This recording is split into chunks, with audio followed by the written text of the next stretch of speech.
Mas integrantes do Itamaraty contrariam o discurso otimista do governo e passam a afirmar que a negociação do tarifaço com os Estados Unidos esfriou. Segundo informações da revista Veja, não há nenhuma movimentação para viabilizar uma nova reunião nos próximos dias com a gestão Trump, evidenciando outras prioridades na política externa. Mesmo quando o assunto é América Latina, a percepção dos diplomatas é que o Brasil foi escanteado pelos Estados Unidos, com o maior foco na região sendo Venezuela e o combate ao narcotráfico. Na última semana, o representante comercial americano Jameson Greer disse que o governo Trump ainda vai analisar o formato do possível acordo comercial, mas ressaltou que esse processo poderia levar de semanas a meses. Em entrevista nesta terça, Lula afirmou que vai ligar para Trump de novo se não houver avanço nessa negociação até o final da COP30. Começar isso com o Cristiano Beraldo, havia um clima de otimismo, né? Após o encontro entre Lula e Donald Trump. Parecia que o assunto tinha sido, inclusive, resolvido, que os representantes dos países iriam simplesmente acertar a reversão do tarifaço, ou pelo menos a diminuição das tarifas. Mas agora a percepção é que está tudo travado e há uma preocupação no ar, viu, Beraldo? Pois é. Eu ouço declaração do presidente da República, né, nesse dia, vou ligar para o Trump. Aí eu me lembro daquela declaração que ele deu, acho que ainda no seu primeiro mandato, dizendo que quando ele acordava invocado, ele ligava para o Bush. E aí ele vai acordar invocado, acho que vai ligar para o Trump. E aí vai falar o quê para o Trump? Porque, claramente, nós falamos sobre isso aqui, ainda durante a viagem do presidente pela Ásia. Trump usou o Brasil para ter argumentos de negociação com a China e conseguiu fechar um acordo com a China. À medida que ele resolveu seus principais interesses com a China, o Brasil perdeu o seu lugar de destaque na fila. E é impressionante como o presidente da República, aí de novo, sempre focado em capitalizar política e eleitoralmente, sem considerar os melhores interesses do Brasil, do país, ele vai usando os eventos que acontecem simplesmente com esse objetivo. E aí vai moldando a interpretação daquilo que realmente é para algo que lhe interessa do ponto de vista da narrativa. Pois bem, a verdade nua e crua é essa. O Brasil foi usado por Donald Trump. Essa simpatia demonstrada por Donald Trump ao presidente brasileiro foi no sentido de usar esta relação para dizer à China que havia uma alternativa caso eles não fechassem um acordo. O acordo foi fechado. Então o Brasil está lá no lugar que sempre lhe coube, lá no finalzinho da fila, pirizinho na mão, cabecinha baixa, pedindo por favor. Então nós não vamos ver um empenho do governo americano simplesmente porque quem dá o ritmo das negociações são os americanos. E agora nós estamos aí, né, perdidos, olhando para o além, aguardando que eles lembrem que a gente existe. Será que ele vai ligar? Será que ele vai ligar? Mota, a avaliação dos diplomatas é que o Brasil teria sido deixado de lado, negociações travadas. Mota, e o clima? Cadê o clima? São as mudanças climáticas, Caniato. Não é isso que eles falam? Olha aí, a gente está vendo agora. Eu sempre comentei que eu achava duvidoso que o Brasil estivesse entre as prioridades de Donald Trump. E eu acho que, neste momento, os Estados Unidos têm, né, o mundo inteiro para tomar conta. Tem coisas muito críticas acontecendo ali no Mar do Caribe, a gente espera para qualquer momento aí uma novidade, e mais do que isso, Caniato, nesse momento estão acontecendo eleições muito importantes nos Estados Unidos.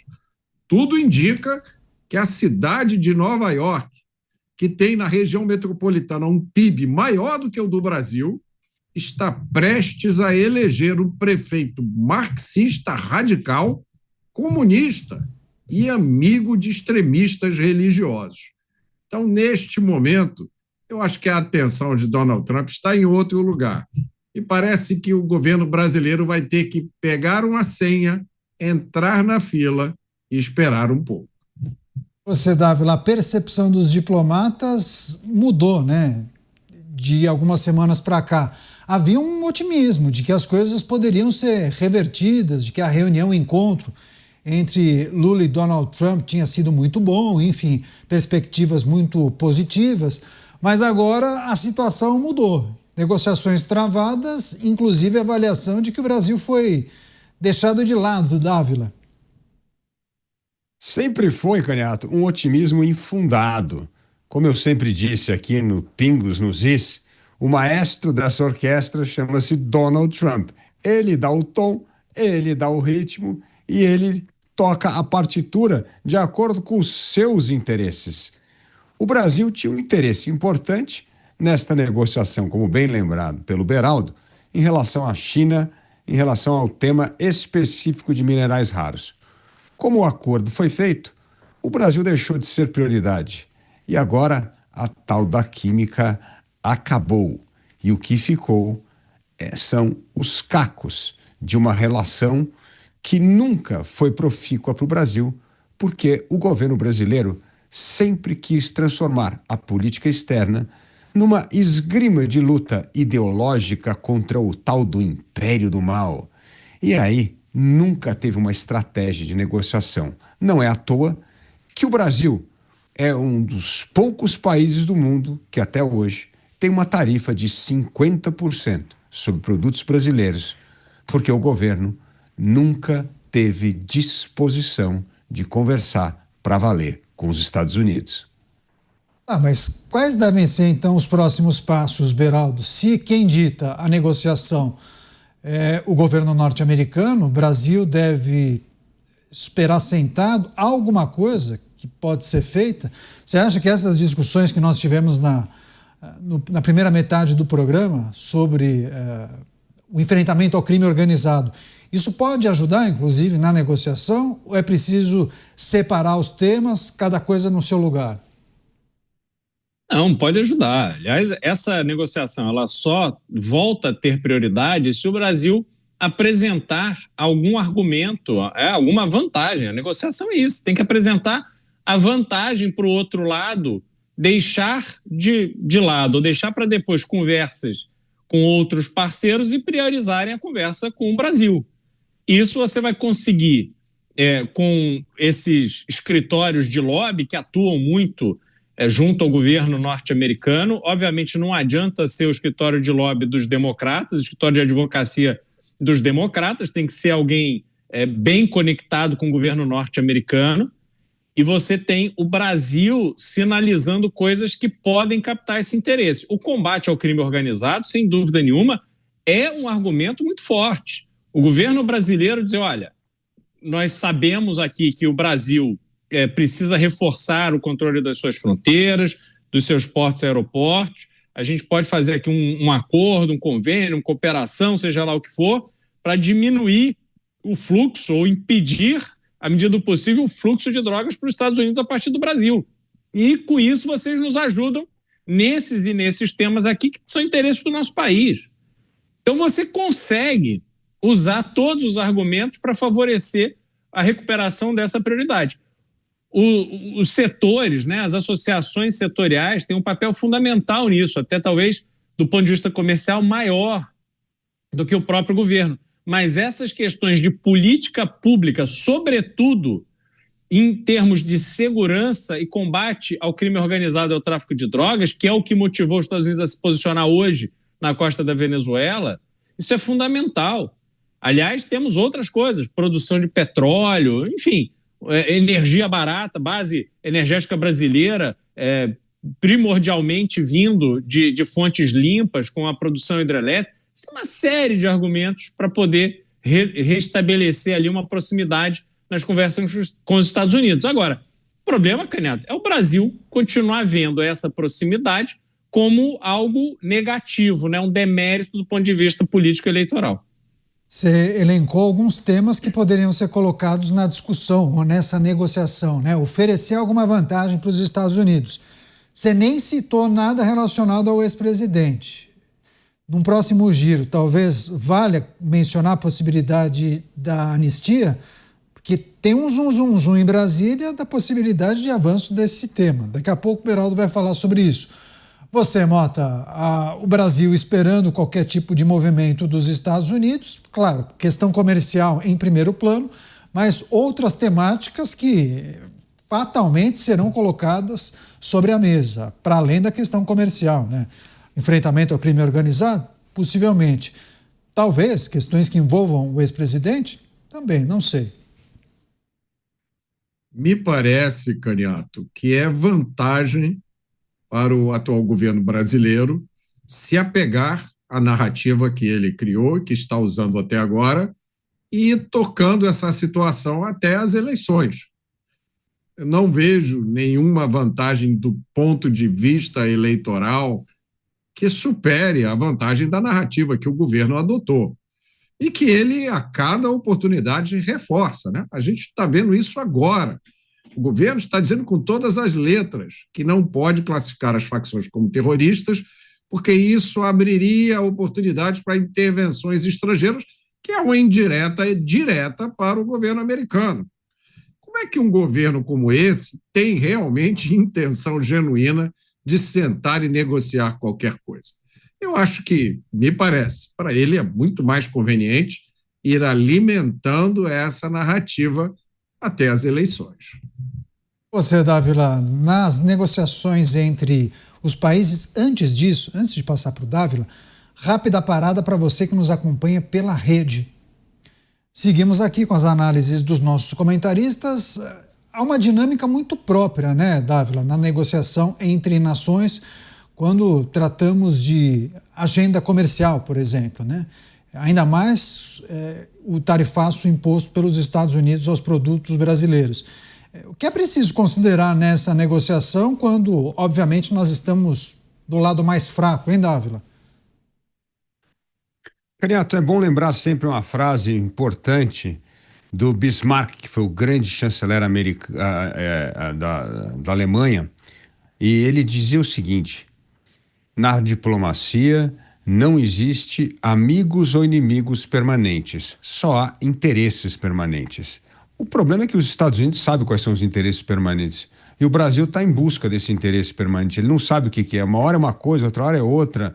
Uma hora é acabar com a lei Magnitsky para determinados juízes, outra hora o importante é derrubar as tarifas, outra hora o importante é fazer algum tipo de ligação dizendo que agora tem uma petroquímica de relação com o presidente dos Estados Unidos. Você não tem interesse. E este é o problema. Você vai para uma negociação, você não sabe qual é o real interesse nacional, porque a diplomacia foi totalmente capturada por essa briga ideológica partidária. E isso faz com que o Brasil não reconheça mais, neste governo, quais são os reais interesses nacionais. E isso prejudica demais a sua capacidade de negociação, quando do outro lado tem alguém que sabe exatamente quais são os interesses prioritários a serem defendidos.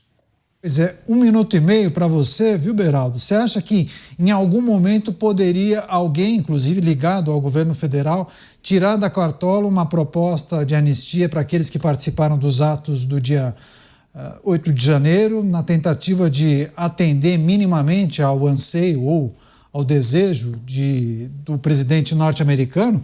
Isso passa pela sua avaliação, Beraldo? Olha, Caniato, eu acho que essa questão da anistia para os manifestantes do 8 de janeiro, ela tem muito mais valor para o atual governo, no sentido de tirar a força de Jair Bolsonaro ou fazer de forma que a anistia valha para os manifestantes, mas não valha para Jair Bolsonaro e Eduardo Bolsonaro.